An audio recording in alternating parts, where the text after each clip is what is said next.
first game of the day. It's Cloud9 versus Team Dignitas.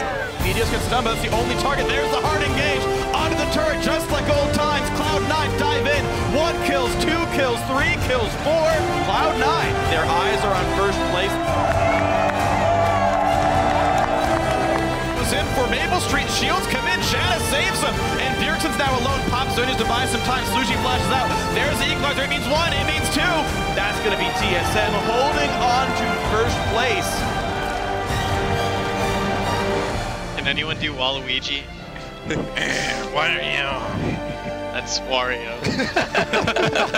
Close enough.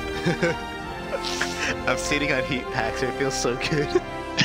Good flash by Impact, but he will likely still die. No, Impact still healing. Are you serious? They take him down. Team Impulse absolutely dismantles Team Liquid. There's one out. Pole Belter gets hit. Oh! A flash in from Safe Vicious, and he deletes Pole Belter. The door open for Gravity, and they take down Winterfox. He gets absolutely taken down. VanCloud flashes in. Spirit Rush is down, which means that flash puts him in the fight to be cooked up here.